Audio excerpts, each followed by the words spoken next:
สบายดีพี่น้องยินดีต้อนรับเข้าสู่ช่องบัวเงินบ่าวลาวเส้นเก่าเหมือนเคยเด้อพี่น้องทางภายในและก็ต่างประเทศนำเด้อพี่น้องคือเก่าพี่น้องเอ้ยเนาะพอกันกับบัวเงินแต่ว่ามื้อนี้เปลี่ยนบรรยากาศเปลี่ยนเป็นอยู่เฮือนอยู่ศาลเฮาคือเก่าพี่น้องบ่ได้ไปเลาะไปลิ้นเนี่ย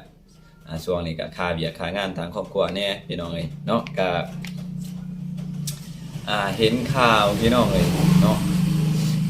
เห็นข่าวอยู่ลาวเฮาเดียวนี่บ่คิดบ่ฝันว่ามันสิเป็นตาย้านแบบนี้นะพี่น้องตื่นขึ้นมาก็หลายๆคนเลยอยู่ลาวเฮาพากันย้านแตกตื่น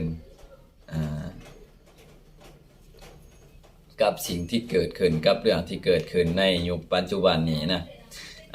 ปีนี้ขึ้นปี2026หรือว่า2026ก็เดือนที่2พี่น้องก็เห็นแต่ข่าวเสียหายเนาะข่าวเสียหายหลายอย่างในสังคมเฮาทุกมื้อนี้ผู้คนใส่ชีวิตทุกมื้อนี้ก็พากันแบบว่าระมัดระวังกับพากันย่านแตกตื่นกับสิ่งที่เกิดขึ้นบ่ว่าจะอยู่ไสก็แล้วแต่เห็นแต่ข่าวเพิ่นลงเป็นตาย้านอีหลีพี่น้องบ้านเฮาเมืองเฮาบ่คิดว่าสิเป็นจังซี่ได้เนาะบ่จักว่าข่าวโจรลักปุ้นค่ำปุ้นเงินปุ้นรถโอ้อึกกระทึกพี่น้องพี่น้องท่านใดมีคำคิดเห็นก็สามารถคอมเมนต์ใต้คลิปด้านหลุมนี้ได้เด้อพี่น้องเนาะข่าวล่าสุดก็มีหลายพี่น้องในปี2026นี้ข่าวแรกก็คือข่าวจากแก๊งสแกมเมอร์หรือว่าโจรเนาะระบาดหนักในลาวเฮาก็คือโจรนี่แหละเกี่ยวกับการแฮ็กบัญชีเงินหรือว่าดูดเงินออกจากบัญชีเนาะหลายคนที่ถูกผลกระทบถูกเสียหายเนาะนะครับความเสียหายจากกลุ่มสแกมเมอร์กลุ่มหลอกลวงกลุ่มกลโกงของเขามีกลอุบายหลายอย่างนะเขาเฮ็ดเพื่อหลอกล่อให้เฮาตกเป็นเหยื่อและก็ได้รับความเสียหายหลายพอสมควรเนาะเคสแรกก็มีFacebook ท่านหนึ่งเห็นเพิ่นลงเนาะก็ถูกดูดเงินออกจากบัญชี732ล้านกีบพี่น้อง732ล้านกีบนี่ถือว่าบ่ธรรมดาเด้กว่าสิเงินได้ซ้ำนี่เนาะเฮายังขนาดเฮานี่ล้านนึงนี่ก็หากับพ่อแห้งแหละเนาะได้รับความเสียหายหลายพี่น้องแล้วก็เห็นตื่นมาเช้ามื้อนี้ก็มีข่าวอีกเพิ่นลงมีคนได้รับความเสียหายอีก28กว่าล้านอีกถูกดูดเงินออกจากบัญชีแบบบ่ฮู้โตเนาะเคสแรกถูกโอนเงินออกจากบัญชีเนาะอันนี้ก็ถูกโอนเงินออกจากบัญชี732ล้านกีบพี่น้อง732ล้านกีบเนาะคำอธิบายบินเพิ่นว่าค่าเครื่องพี่น้องเนาะกับพอดีมันมีกลโกงให้เฮาเนาะโดยจะส่งข้อความการสนทนากับเขาแม่นทางหลายที่สุดก็แม่นทาง WhatsApp เนาะทุกคนก็น่าจะฮู้กันดีน่าจะใส่มาตลอดทุกคนน่าจะใส่มาตลอดทาง WhatsApp เนาะจะส่งเป็นข้อความมาลักษณะแบบนี้ลักษณะแบบนี้จะส่งมาให้เฮาเนาะแรกๆมันก็ส่งข้อความไปว่าทักทายสบายดีเฮาแหละอันนี้แล้วก็มีเพิ่นก็โทรมาวิดีโอคอลอีหยังต่างๆเนาะให้เฮาเฮ็ดตามคำสั่งของเพิ่นเนาะอ้างต้นว่าเป็นเจ้าหน้าที่เนาะ อ้างตนเองว่าเป็นเจ้าหน้าที่ใส่ละกดออกอยู่ใส่ละบัดนี้เอาอ้างตนเองว่าเป็นเจ้าหน้าที่ได้เนาะมันก็หนึ่งนี่กลอุบายของโจรเนี่ยมันเฮ็ดแบบแนบเนียนเลยหลายที่สุดก็คือมันใส่เบอร์ละเก่าเนาะอยู่ลาวเฮาเรียกว่า Unitel สัญญาณลาวสตาร์โทรคมเนาะเบอร์ละเก่ามันจะส่งข้อมูล WhatsApp เนาะมันจะใส่เบอร์ละเก่าโทรหาเนาะอ้างว่าเป็นอ้างตัวเองเป็นเจ้าหน้าที่เนาะหนึ่งแหละมันเฮ็ดให้เฮาย้านเนาะมันบอกให้เฮาลงทะเบียนมันบอกให้เฮาลงทะเบียนผ่านแอปของพวกเขาเฮ็ดนั่นแหละก็คือเขาสร้างแอปขึ้นมาเพื่อหลอกลวงตัวยั่วมันจะใส่ชื่อว่าลาว KYC ลาว KYC แอปลาว KYC นี่ก็คือแอปของสตาร์โทรคมหรือว่า Unitel เนาะเบอร์ละเก่านี่มันเป็นแอปการลงทะเบียนเบอร์ซิมของผู้สวมใส่เนาะคือสมมุติว่าเบอร์เงินบ่ได้ลงทะเบียนมันก็ส่งข้อความบอกว่าเบอร์ของเจ้าบ่ทันได้ลงทะเบียนให้เจ้ารีบฟ้าวลงทะเบียนด่วนเนาะแบบซี่นะมันตัวยั่วได้ถ้าเจ้าบ่ลงทะเบียนภายในมื้อนี้บ่หรือว่ามื้ออื่นบ่แม่นเบอร์ของทานหรือบัญชีของทานจะถูกปิดใช้งานหรือว่าจะใช้งานลำบากสิประมาณนี้นะมันจะเฮ็ดให้เฮาย้านเด้คือผู้ลางคนน่ะที่ตกเป็นเหยื่อก็ย้อนความย้านย้อนความกดลิงก์ที่เขาส่งมาไปสมัครป้อนรหัส OTP ไปป้อนข้อมูลตัวเองใส่ในเว็บของเขาในเว็บดูดเงินของเขาหรือว่าแอปดูดเงินของพวกสแกมเมอร์นั่นแหละพี่น้องบ่ว่าจะเป็นรูปภาพวิดีโอคอลกับเขาแล้วก็รูปภาพเขาแนะนำให้เฮาสแกนใบนอกใบหน้าแนวนั้นแนวนี้ตามคำสั่งของเขาตัวนี้แหละจะเฮ็ดให้ผู้ที่เสียหายนะเสียหายหลายตัวนี้เนาะเมื่อมาเฮาติดตั้งแล้วแอปของมันนะแอป APK เนาะเฮาติดตั้งแล้วมันจะเฮ็ดให้เฮาควบคุมบ่ได้เนาะควบคุมโทรศัพท์นั้นบ่ได้มันจะเฮาจะปิดเครื่องกับปิดบ่ทันเนาะในอันนี้เงิน732ล้านกีบนี่มันใช้เวลาบ่ฮอด5นาทีบ่ฮอด5นาทีแม่นมันดูดออกเบิดบาทเดียวพี่น้องแบบบ่ฮู้โตเนาะเฮ็ดให้คน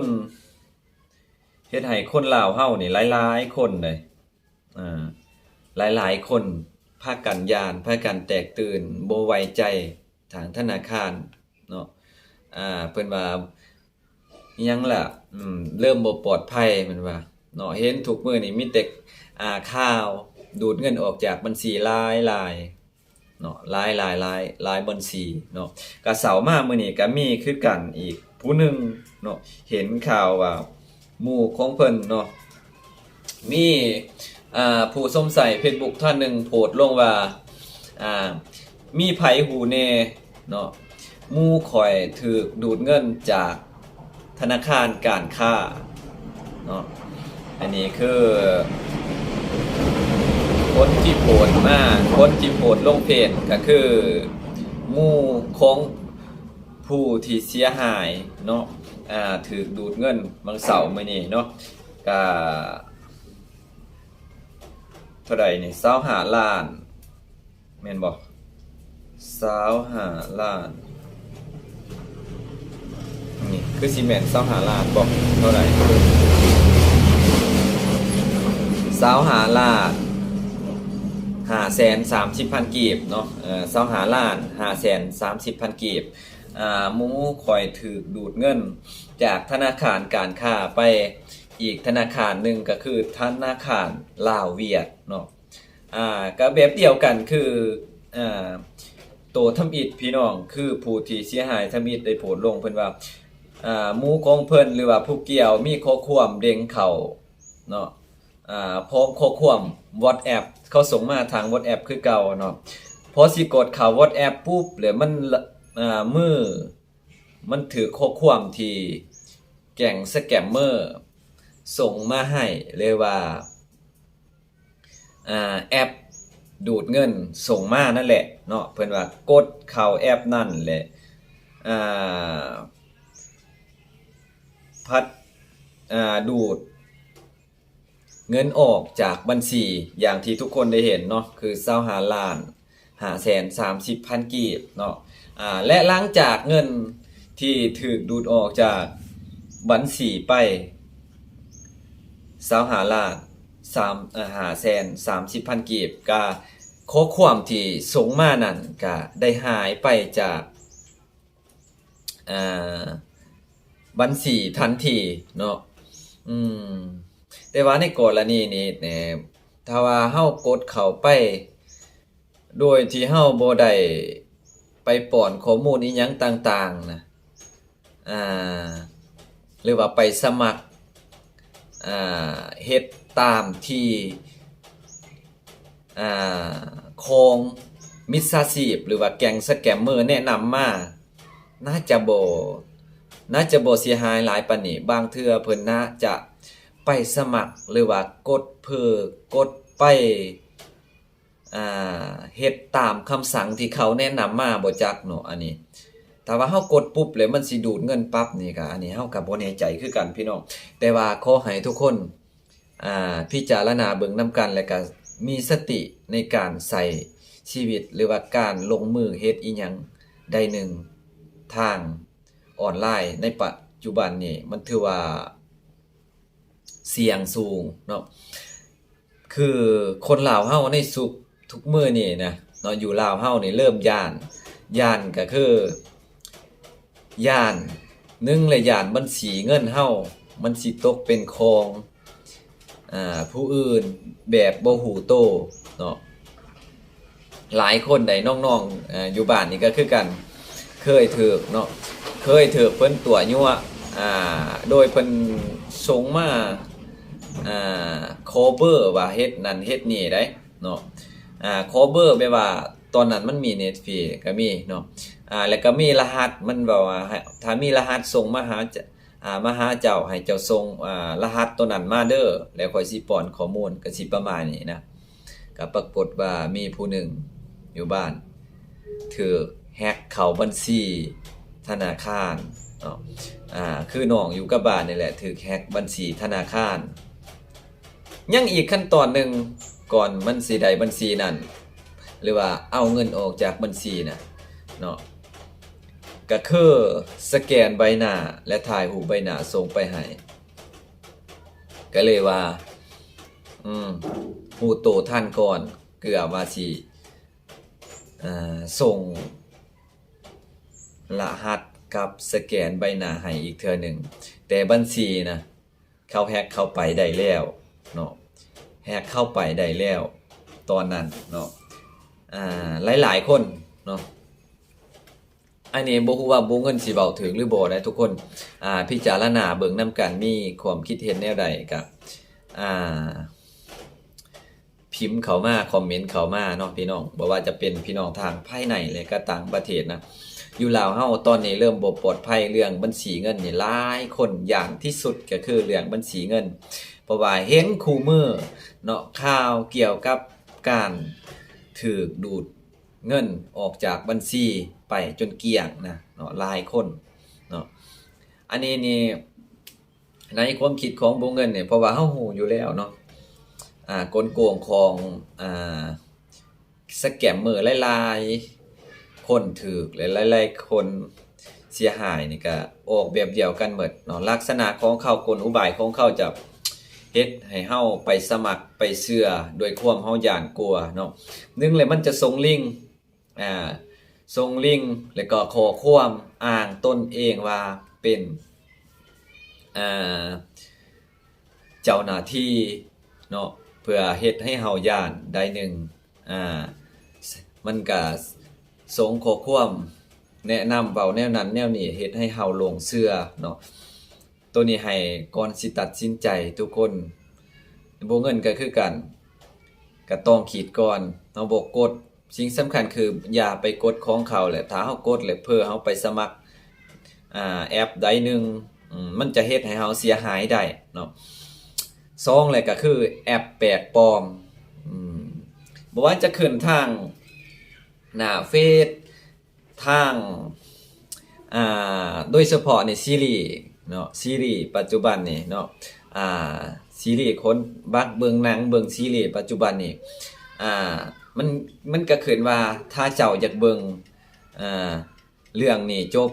หรือละครตัวนี้จบให้เจ้ากดเข้าไปสมัครที่ลิงก์นี้ลิงก์ด้านลุ่มนี้เนาะตัวนั้นแหละมันเป็นลิงก์ของมิจฉาชีพเนาะ